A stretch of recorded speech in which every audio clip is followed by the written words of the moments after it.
사도행전 19장에 나타난 예배소 교회의 초창기 모습은 적은 무리 한 12명 정도의 소규모의 공동체로 시작해 갑니다. 하지만 그들이 거주하고 있는 예배소 지방에 아무런 특별한 큰 영향력을 끼치지 못하는 무기력한 교회의 모습을 찾아볼 수가 있습니다. 그 당시에 예배소 지방은 엄청난 우상의 도시이기도 합니다. 아데미 축제가 열리면 열광적으로 파티하고 사람들이 기뻐하고 즐기고 있지만 이 적은 무리들은 이들을 향해서 나아가서 복음을 전할 엄두도 못 내고 있었습니다. 때마침 사도 바울의 일행들이 예배소 지방을 방문하게 됩니다. 사도행전 19장 1절이요. 아볼로가 고린도에 있을 때에 바울이 윗지방으로 다녀 예배소에 와서 어떤 제자들을 만나 이르되 너희가 믿을 때에 성령을 받았느냐? 이르되 아니라 우리는 성령이 계심도 듣지 못하였노라. 바울이 그들을 바라보면서 너희가 믿을 때에 성령을 받았느냐라고 묻습니다. 그랬더니 성령에 대해서는 들어보지도 못했다라고 말을 합니다. 사도 바울이 그들에게 다시 복음을 설명하고 그리고 나서 사도 바울이 그들을 향해서 안수할 때 성령이 그들 가운데 임했고 방언도 하고 예언도 하고 그런데 그 사람들이 12명쯤 되었다라고 말씀하고 있는 모습을 읽어볼 수가 있습니다. 이렇게 예배소 교회 성도들은 성령을 경험하지 못했을 때 그들은 함께 모여서 모임은 갖고 있었지만 힘도 없고 영향력도 세상에 끼칠 수 없는 그런 미약한 존재들이었습니다. 그렇지만 성령님을 경험하고 났을 때 성령 충만함을 경험하고 난 이후에 그 교회는 사도행전 19장 20절 말씀에 이와 같이 주의 말씀이 힘을 얻어 흥왕하여 세력을 얻으니라고 말씀했습니다. 그렇습니다. 예배소 교회 성도들이 성령님을 경험하고 났을 때 그들의 삶은 놀랍게 변화돼서 세상 가운데 영향력을 끼칠 수 있는 복음을 담대하게 증거할 수 있는 자들로 세워져 가는 모습들을 읽어볼 수가 있습니다. 많은 사람들이 회개하고 또 세례를 받고 신앙생활을 합니다. 그렇지만 신앙의 진보를 보이지 못하고 또 역동성 있게 하나님의 나라의 그 영광의 아름다움을 드러내지 못하는 모습을 우리는 종종 보곤 합니다. 무늬만 크리스찬인 그리고 썬데이 크리스찬들이 얼마나 많은지요. 왜 그렇게 나약한 모습으로 머물러 있을까요? 이유는 간단합니다. 성령님에 대해서 예배소 교회 성도들처럼 무지하거나 아니면 또 성령님을 제한할 때 나타나는 현상들인 겁니다. 오늘날도 마찬가지입니다. 성령님을 제한하거나 또 성령님과 함께 일하지 않는 교회, 선교하지 않는 교회는 점점 힘을 잃어갑니다. 왜냐하면 이 성령 충만함과 복음 증거, 땅끝까지 복음을 증거하는 이 선교하는 일은 주님이 기뻐하시는 일이기 때문에 그렇습니다. 사랑하는 성도 여러분, 지금은 특별한 시대를 우리가 살아가고 있습니다. 이때 우리가 잠들어서는 안 될 줄 압니다. 날마다 하나님의 말씀 안에서 깨어서 성령 충만한 가운데 하나님의 그 놀라우신 뜻들을 이 세상 가운데 나타내야 될 특별한 시기를 우리가 살아가고 있음을 잊어서는 안 될 줄로 믿습니다. 우리가 이미 요한복음 13장에서 살펴보았듯이 예수님께서 베드로에게 네가 지금은 나를 따라올 수 없다. 하지만 후에는 따라오리라. 그때 베드로는 뭐라고 말합니까?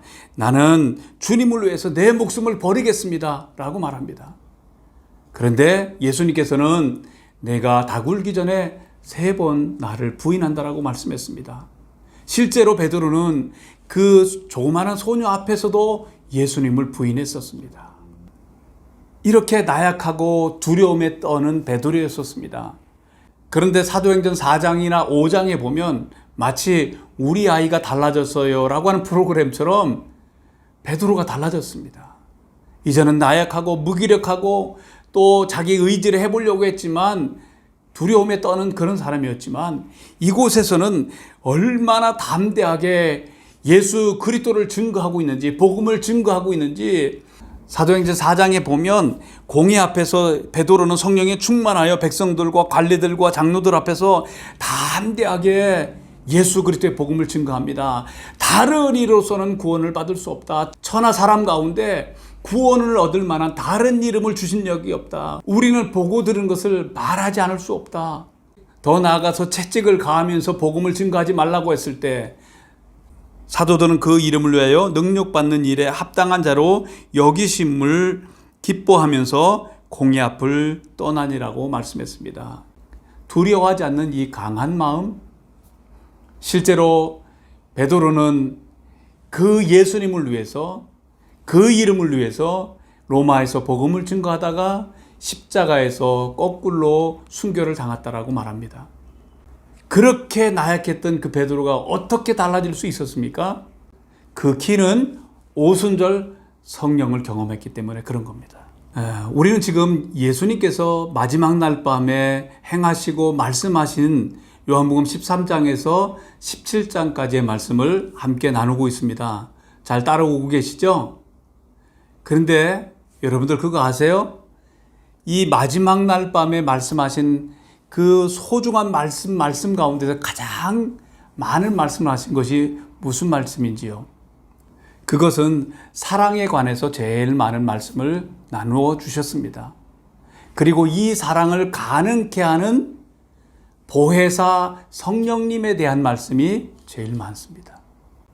어찌 보면 예수님 마음속에서는 3년 반 동안의 공생의 사역을 마무리하시면서 마음속에 깊이 간직했던 소중한 것들을 꺼내어서 그들에게 말씀해 주는 거예요. 그러시면서 예수님이 떠난다고 하니 그들이 두려워할 때 예수님은 그렇게 말씀하셨죠.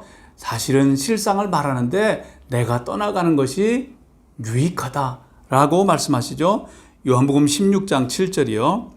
그러나 내가 너희에게 실상을 말하노니 내가 떠나가는 것이 너희에게 유익이라. 내가 떠나가지 아니하면 보혜사가 너희에게로 오시지 아니할 것이요 가면 내가 그를 너희에게로 보내리니. 내가 떠나가면 보혜사 성령님을 보내주시는데 그 보혜사 성령님이 그들 안에 함께함으로 내가 너희들과 함께 있을 때보다 더 유익하다는 거예요. 이해할 수 없는 거였죠.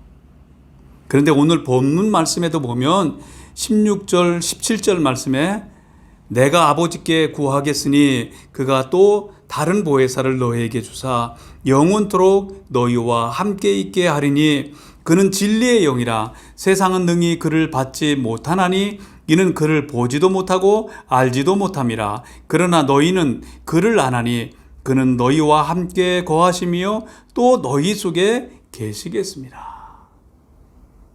우리가 앞으로도 이 보혜사 성령님에 대해서는 몇 번 더 살펴보겠습니다만은 오늘 말씀에 보니까 예수님이 떠나시면서 나는 떠나가지만 내가 아버지께 구해서 기도해서 다른 보혜사를 너희에게 보내줄 텐데 그 다른 보혜사는 너희와 영원히 함께 할 것이다.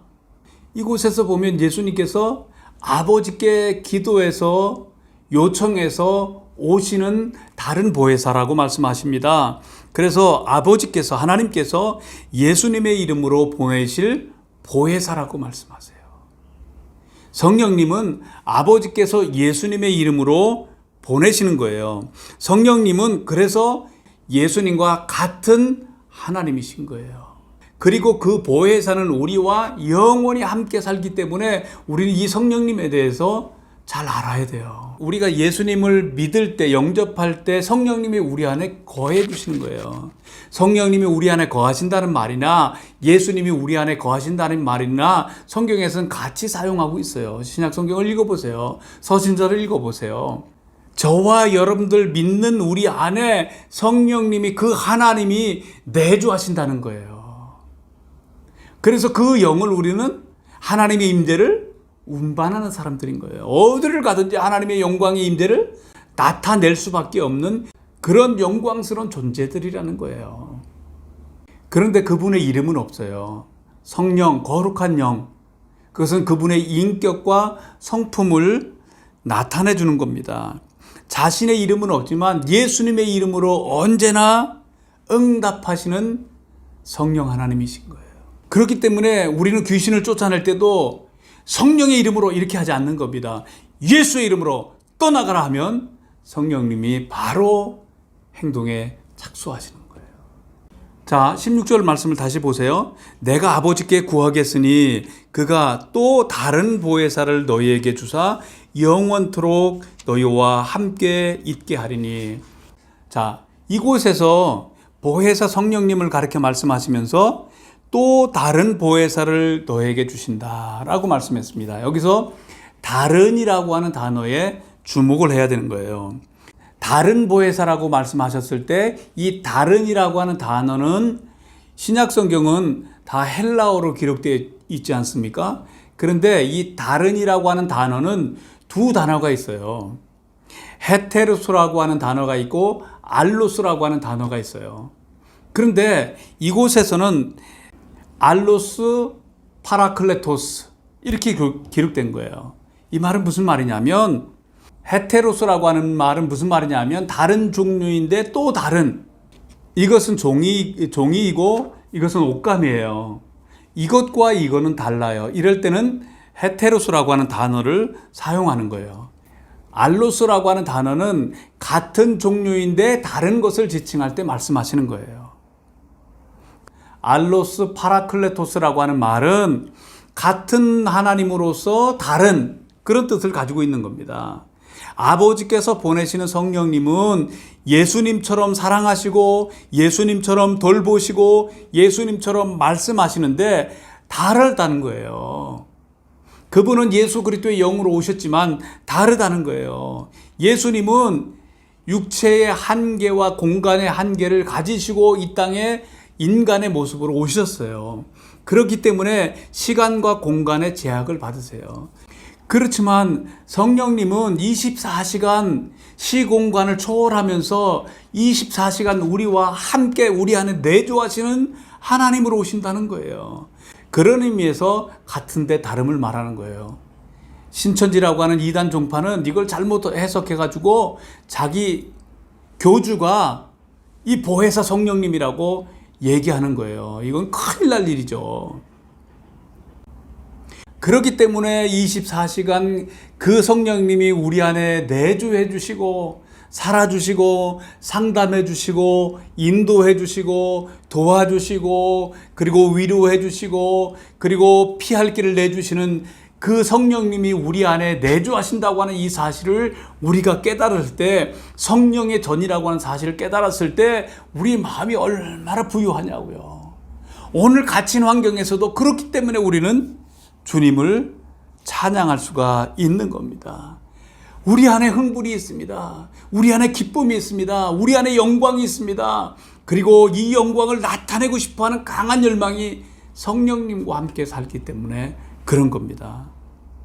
예수님은 이스라엘 나라 안에 거의 계시면서 사역하시고 행하셨습니다. 예수님은 이 땅에 시간과 공간의 제약을 받으시면서 오셨기 때문에 보혜사 성령님이 오시면 보혜사 성령님이 각 사람 안에 역사하셔서 놀랍게 모든 열방과 민족과 백성들에게 이 복음을 증거하기 위해서는 이 교회 가운데 성령님이 오신 겁니다. 증거하기 위해서요.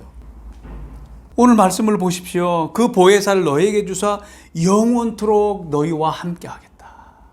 하나님의 영인 그리스도의 영인 성령님이 우리 안에 함께 하신다. 그분은 진리의 영이라 우리를 진리 가운데로 인도할 겁니다. 우리를 아버지 집으로 인도할 겁니다. 아버지 집으로 가는 그날까지 우리의 삶을 도와주시고 책임져 주시고 인도해 가실 겁니다. 그리고 그분은 우리 안에 내주하시는 임마누엘의 하나님이신 겁니다. 주님의 이름을 찬양합니다. 성령님이 저와 여러분에게 비록 지금 공간적으로 떨어져 있지 않습니까? 제 안에 성령님이 계십니다. 오늘 예배를 드리는 여러분들 안에도 성령님이 거해 주시는 거예요. 얼마나 축복입니까? 진리의 영이신 성령님을 경험하지 않으면 모두가 다 깜깜입니다. 요한복음 13장에서 베드로는 예수님 어디로 가시는지 우리는 알지 못하겠습니다. 지난주에 살펴본 대로 도마도 주님, 주께서 어디로 가시는지 우리는 알지 못합니다 라고 말했습니다.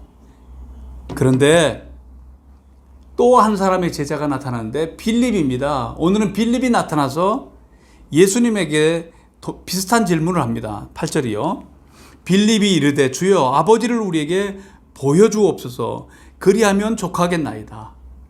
이제 한 발짝 더 나아가서 아버지를 우리에게 보여주십시오. 하나님을 보여주십시오. 하나님이 살아계시다면 하나님을 보여주십시오. 이렇게 말하는 것과 같은 겁니다. 3년을 따라다니면서 그렇게 영적인 얘기, 하늘에 관한 얘기를 했는데 이들은 다 알아듣지 못했습니다. 왜냐하면 3차원에 살고 있는 사람은 4차원의 세계를 이야기해도 잘 모르는 거예요.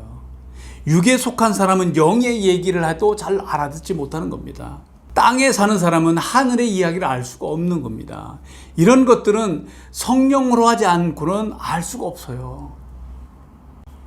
그러니까 빌립과 도마와 베드로가 특별한 사람이 아니라 자연적인 보통 사람들인 겁니다.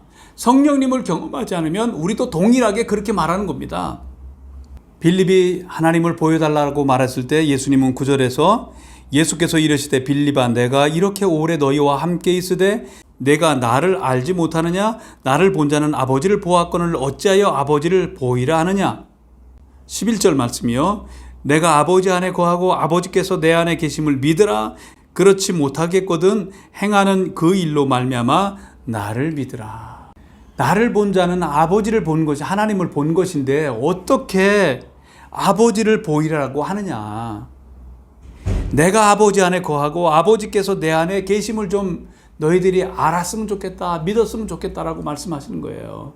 예수님께서 이 땅에 오신 것은 아버지의 영광의 표현으로 오신 거예요.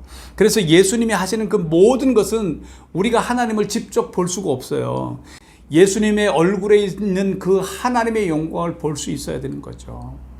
예수님을 볼 때 하나님의 어떠하심을 우리는 알 수가 있는 거예요.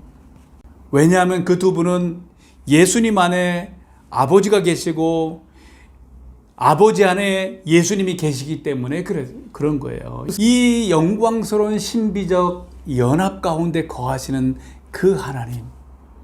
만약에 네가 잘 모르겠거든 내가 하는 일을 보고 믿으라고 예수님 말씀하시는 거예요. 죽은 자를 살리는 일, 이건 하나님 아니고는 할 수가 없는 거예요. 소경을 눈을 뜨게 하는 것 하나님이 아니고는 할 수가 없는 거예요. 기모거를 듣게 하는 일 하나님이 하신 일인 거예요. 풍랑을 잔잔케 하신 일 하나님이 하신 일인 거예요. 5천 명이 넘는 수많은 사람들을 먹이시는 사건도 하나님 아니고는 할 수가 없는 거예요. 이것을 보면 하나님의 살아계심을 알게 된다는 거예요. 곧 내가 한 일이 하나님이 하신 일이라는 거예요. 그렇기 때문에 나를 보면 하나님 아버지를 본 것이다라고 말씀하고 있는 겁니다. 이 보혜사 성령님, 진리의 영으로 오신 그 보혜사 성령님 오순절을 경험하지 않으면 다 깜깜인 겁니다. 바르게 알 수가 없는 겁니다. 이들이 제자들이 마침내 성령님을 경험했을 때 그들은 다 알게 됐었어요. 설명하지 않아도 알게 되는 거예요. 성령님이 가르쳐 주시기 때문에.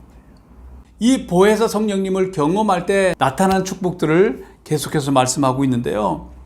놀라운 것은 그렇게 믿어지지 않던 것이 성령님이 도우시면 믿어진다는 사실이에요. 나무에 달린 자마다 저주 아래 있는 자다. 예수님께서 우리의 인생의 모든 죄와 저주를 다 담당하시기 위해서 십자가에서 죽으셨다고 하는 사실을, 그것도 나를 위해서 그렇게 했다는 사실을 믿는 것 그 자체가 기적인 거예요. 누가 그걸 믿게 하는 거예요? 성령님이 하시는 거 아닙니까? 십자가의 도가 세상 사람들에게는 미련하게 보이지만 구원하는 우리에게는 하나님의 지혜고 하나님의 능력인 겁니다. 우리는 예수님의 그 이 십자가의 사건을 믿어지는 거예요. 태초에 하나님이 천지를 창조하셨다. 우리는 믿는 거예요. 아는 거예요. 한 번도 의심하지 않는 거예요. 할래 할 수가 없어요. 하나님이 아니고서는 할 수가 없는 일이지 않습니까? 믿어지는 사건. 성령님이 하시는 사건인 겁니다. 오늘 성령의 도우심을 받아서 예수님의 이 놀라운 하나님의 말씀이 믿어지는 축복이 있게 되기를 주님의 이름으로 축원합니다. 아직도 의심하세요? 의심하지 마십시오. 하나님의 말씀은 진리입니다. 정확합니다. 반드시 이루어집니다. 성령님을 경험할 때 첫 번째 축복은 믿어지는 축복이라고 말씀했습니다. 두 번째 축복은 믿는 자에게 주어지는 축복이 있습니다. 좀 다르죠?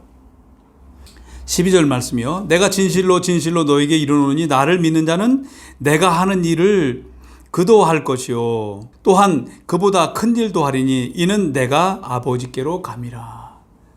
이 말씀 믿어지세요? 믿는 자는 예수님이 하신 일을 하고 예수님보다도 더 큰 일을 한다라고 말씀하신 거예요. 와, 대단한 말씀이지 않습니까? 성령님이 경험될 때 이런 축복이 저와 여러분들에게 주어지는 믿는 자의 축복인 줄 믿습니다. 자, 말씀을 다시 보세요. 내가 진실로 진실로 너에게 이르노니.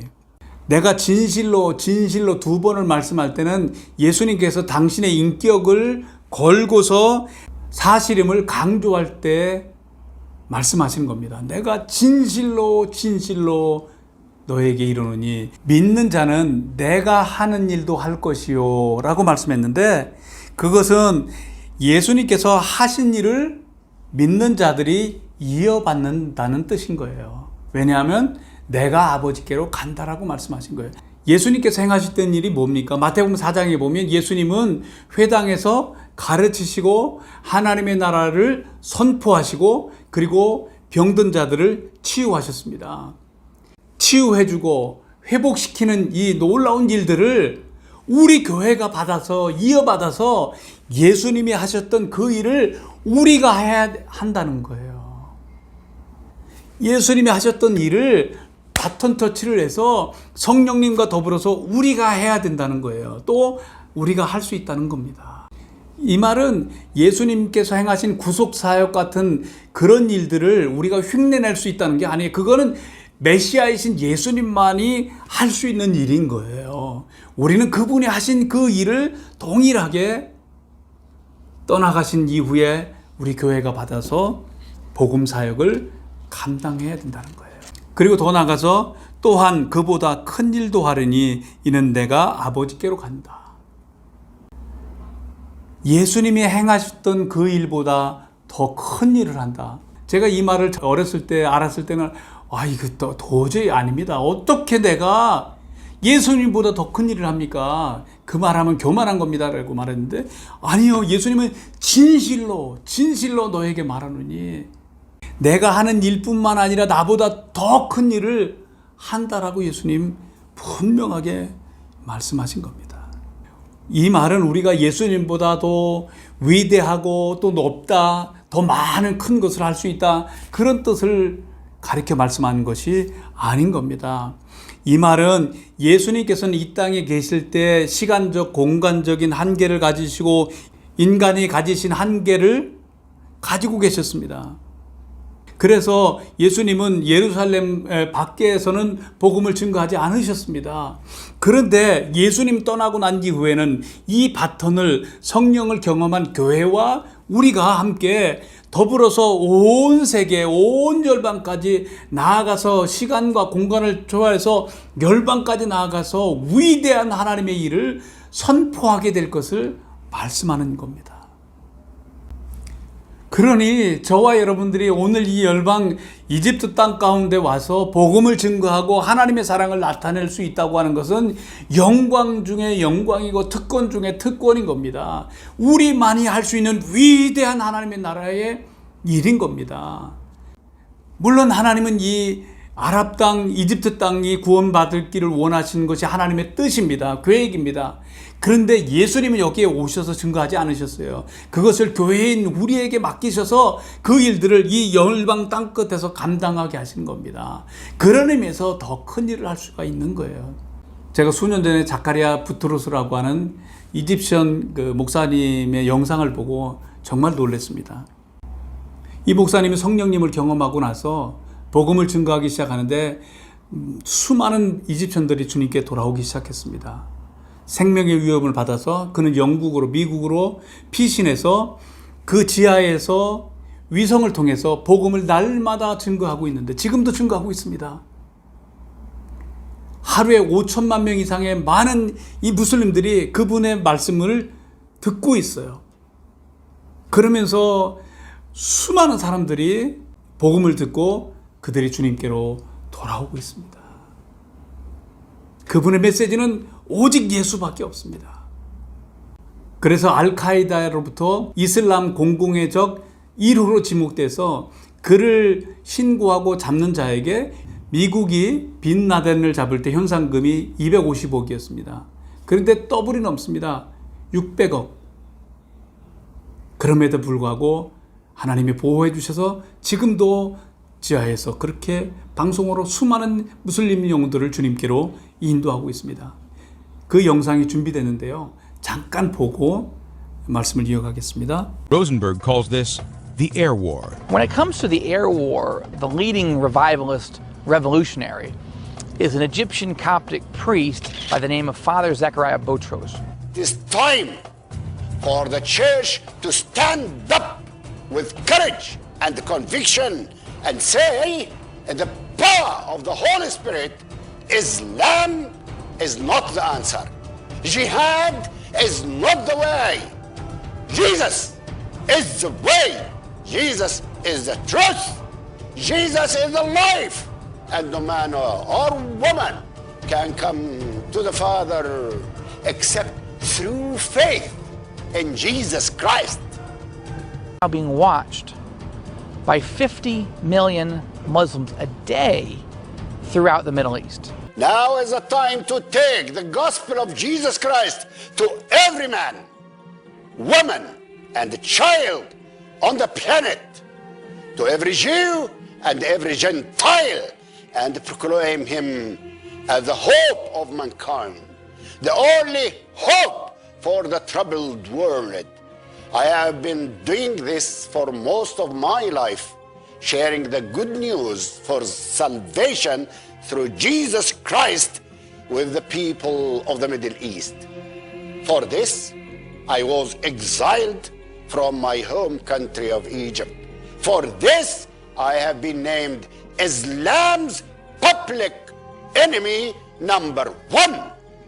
For this, there is now a price on my head.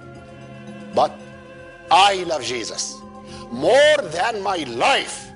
And because Jesus loves Muslims, because he came and laid down his life to save them, I love them too. And I am willing to lay my life down, if necessary, to reach them for my beloved Jesus. 잘 보셨죠? 그렇습니다. 지금은 특별한 때입니다. 우리는 예수님께로부터 이 위임 명령, 이 지상 대명령을 위임받은 것이 교회입니다. 복음을 증거하고 이 복음을 나타내는 일에 올인해야 되는 것이 교회의 존재의 목적 가운데 하나인 겁니다. 이걸 안 하면 주님은 흩으시는 겁니다. 그래서 복음을 들고 나아가서 묶인 자들을 자유케 해주고 죄악 가운데 있는 자들을 끌어내주고 그리고 병든 자들을 치유해주고 하나님의 나라를 선포하면서 다시 오실 주님의 길을 예비하는 자로 예비하는 교회로 살아가겠습니다. 이런 결단이 저와 여러분들에게 있게 되기를 주님의 이름으로 축원합니다. 보혜사 성령님이 우리 안에 거해 주실 때 믿어지지 않은 것들이 믿어지고 믿는 자의 이 권세를 가지고 우리는 예수님이 행하셨던 일을 동일하게 복음 증거를 하면서 더 나아가서 예수님보다도 더 큰 일도 할 수 있다라고 말씀하신 것처럼 예수님이 가지 않은 수많은 나라와 민족과 백성들에게 나아가서 나만이 할 수 있는 사랑을 표현하는 하나님의 사랑을 표현하는 위대한 일이 있는 겁니다. 이게 뭐 100명을 구원해야 위대한 일입니까? 아닙니다. 그 한 사람 주님의 마음을 품고 나아가서 하는 때 주님은 그 일을 위대하게 평가해 준 겁니다. 성령을 경험한 사람들에게 나타나는 세 번째 축복은 기도의 축복입니다. 13절 14절입니다. 너희가 내 이름으로 무엇을 구하든지 내가 행하리니 이는 아버지로 하여금 아들로 말미암아 영광을 받으시게 하려 함이라. 내 이름으로 무엇이든지 내게 구하면 내가 행하리라. 아멘.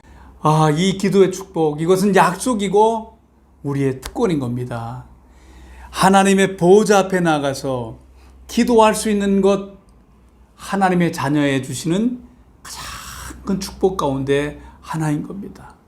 예전보다 더 시간이 많을 때 다른 것들 바쁘다고 시간 보내지 말고 기도하는 일에 시간들을, 하나님의 임재 앞에 나가서 구하는 일에 시간을 보내시는 저와 여러분들 되기를 주님의 이름으로 축원합니다. 너희가 내 이름으로 무엇을 구하든지 내가 응답한다, 시행한다, 행한다 말씀하십니다. 그것은 너희가, 우리 모두예요.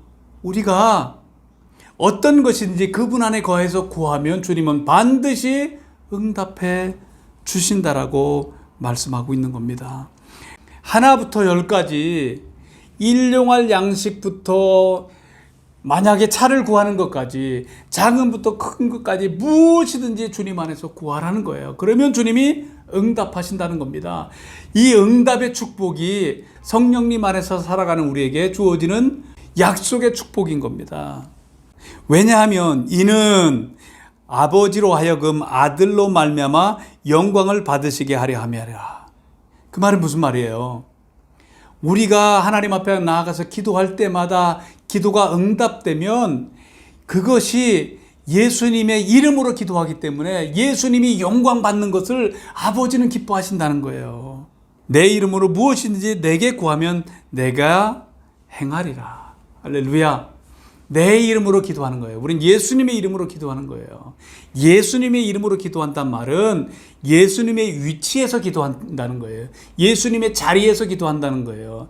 예수님이 하나님의 아들로서 아버지께 기도하듯이, 그러면 반드시 100% 응답되듯이 우리도 예수님의 이름으로 기도합니다, 주문처럼 외우라고 한 게 아니에요. 예수님의 위치에서 하나님 앞에 당당하게 구할 때 하나님은 응답을 우리에게 주신다는 거예요.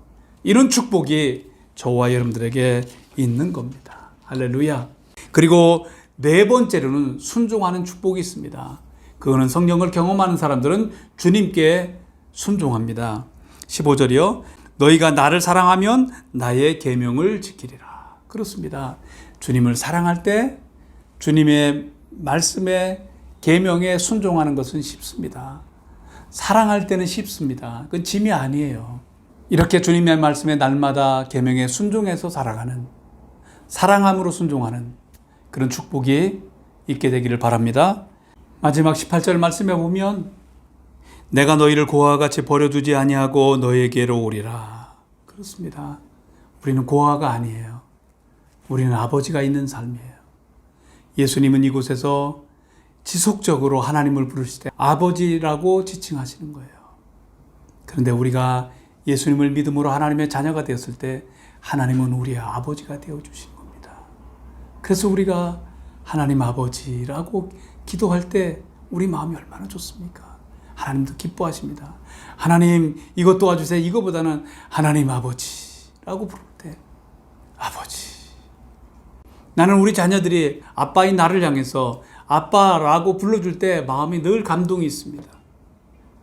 전화를 하는데 아빠도 부르지도 않고 무조건 자기 요청할 것만 얘기하고 이것 좀 도와주세요 이러면 정말 기분 나빠요. 아버지, 아빠 라고 말할 때 그 말에 제 마음이 끌려가는 겁니다. 하나님 아버지. 오늘도 성령 안에서 살아갑니다. 성령님의 인도하심을 살아갑니다. 영의 생각은 생명과 평강이라고 말씀했습니다. 성령님을 따라 살아가면 광야 같은 오늘 길 안에서도 생명과 평강을 느끼면서 하나님을 찬미하면서 영광스럽게 하나님의 일들을 감당하는 저와 여러분들이 될 줄로 믿습니다. 날마다 성령의 충만함, 하나님의 말씀으로 충만해가는 그런 삶이 되면 성령 안에서 기도하십시오. 성령 안에서 노래하십시오. 성령 안에서 춤을 추십시오. 성령 안에서 즐거워하십시오. 성령님이 내 안에서 충만해질 때까지 하나님의 말씀을 선포하십시오. 우리의 남은 삶이 코로나19 때문에 고통하고 신음하는 이때에, 그리고 사회적 거리두기 때문에 점점 관계들이 사랑이 식어져가는 이때에 우리는 오늘도 성령의 충만함으로, 하나님의 사랑으로 충만하게 무장돼서 하나님의 임재 보좌 앞에 날마다 나아감으로 그 사랑의 뜨거운 사랑을 가지고 냉랭해진 이 사회 가운데, 이 가정 가운데, 이 세상 가운데 하나님의 사랑을 증거하고 나타내는 그런 삶이 되기를 주 예수 그리스도의 이름으로 축원합니다.